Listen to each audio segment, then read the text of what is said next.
Throughout his whole immortal life, the Doomslayer has had and achieved several ranks within the military of Earth, the Sentinel Society, and the universe. He went from immortal soldier fighting the forces of hell to an immortal god that cleanses evil left and right within the mortal realm and within dimensional splinters that exist outside our reality. Needless to say, as the Doomslayer is now, he stands above everyone and everything within the universe. But today we're not going to be talking about his power. I'll talk about that in another video in the future. Today we're going to be talking about how the Doomslayer went from being an enslaved outsider when he first reached Sentinel Prime to a king that was praised and worshipped by everyone in the Sentinel Society. Praised and worshipped even by the very people that wanted him dead in the past.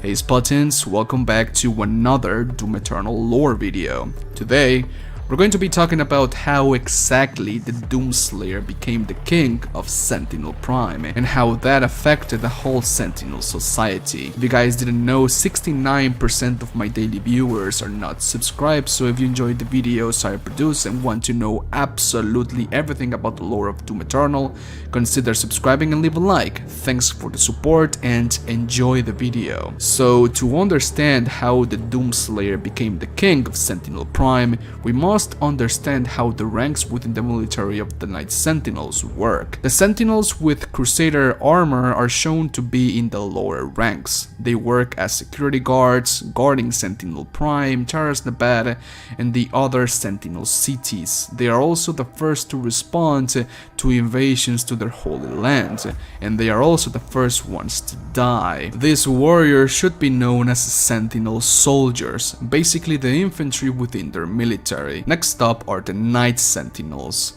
a legion of the toughest warriors within the military of Sentinel Prime, made specifically to fight against demonic entities in their own land. This legion will go through the void and take the fight against the demons in their own hellish dimension. Basically, they are the Grey Knights from Warhammer 40k. They will also do several scouting investigations in Hell, mainly to study their enemy. The Knight Sentinels are the toughest warriors on the Sentinel military.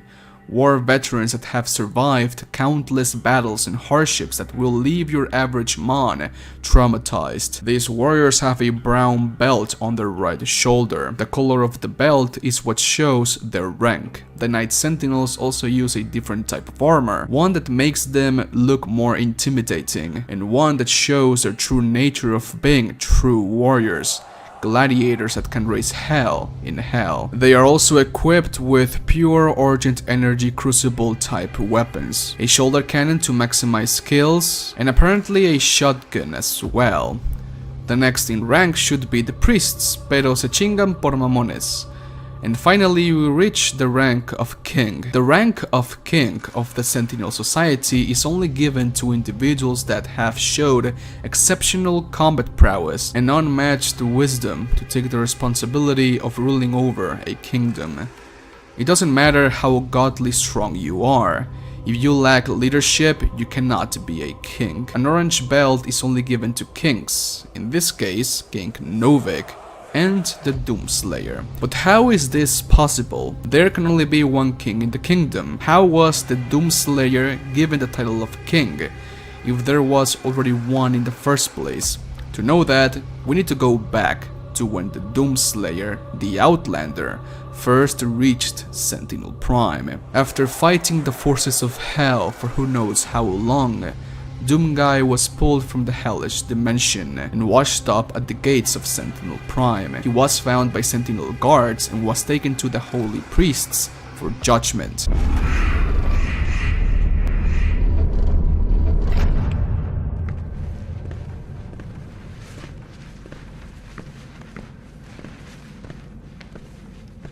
We found him in the valley, just outside the castle walls. He was badly wounded and wearing this.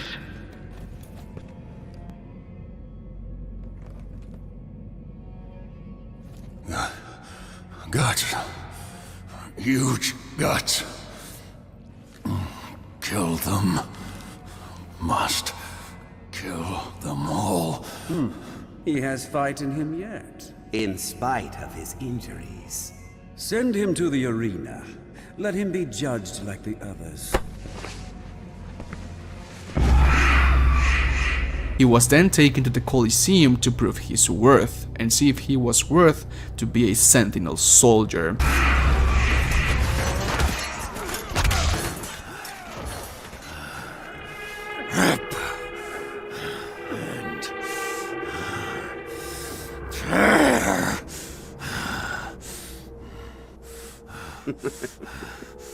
You'll make a fine addition to the front lines, stranger. The demons! They are everywhere. Must kill them all! Dress his wounds and bring him to us. I want to know more about the others he speaks of. Yes, Your Grace. He proved his worth and was put in the front lines of the military. Right after that, the demons of hell invaded for the first time Argentinur. The front lines were sent to stop the invasion, and every time they were sent, only one individual came back alive, and that was the Outlander. The Sentinel Society was shocked and in disbelief.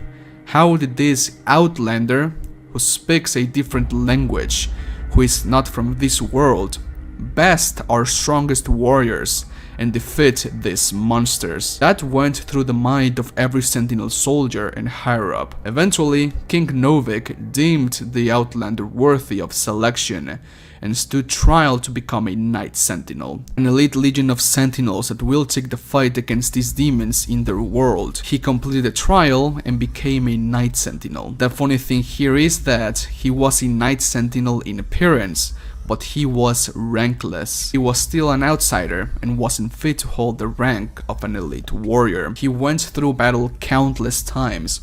When he got injured, he asked for no aid, and no aid was given to him. Eventually, Hell invaded Tarasnabad, one of the main cities of Argentinur and the Sentinel Society. Everything was lost. Everything was hopeless. Civilians didn't have time to flee, soldiers were dying left and right, and when the morale of the soldiers and the military was at an all-time low, someone at the horizon screamed, "Rip and tear," and launched himself into the onslaught of demons, killing everything that moved. That was none other than our rankless Space Marine. This is when the Sentinel Society began to respect Doomguy.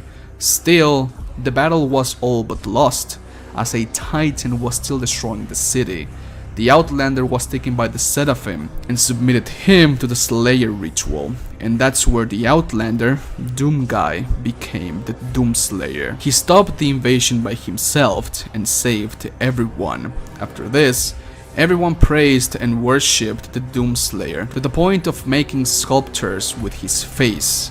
The mark of the Slayer was born because of him, and a whole faction of Sentinel soldiers followed him, and that's when he became the unofficial king of the Sentinel Society. The political side of being a king was left to King Novik, and Doomguy was leading and spearheading the Sentinel military. There's even a king throne in Tarasnabad with his own mark. He, with his courage alone, became the king of his people. Of course, all of that went to waste when he killed the priests and was basically exiled from Sentinel Prime, Argentinur, and everything Sentinel related. But whatever. Thanks for watching. And so guys, buttons, that's all the time I had for today's video. Please let me know what you think about this video down in the comment section, leave a like if you did, and a dislike if you disliked it. It is completely fine. Thanks to all of my patrons that made this video possible, and links to all of my social accounts will be down below. Thanks for watching and have an awesome day. Stay safe. Los quiero mucho. Adiós.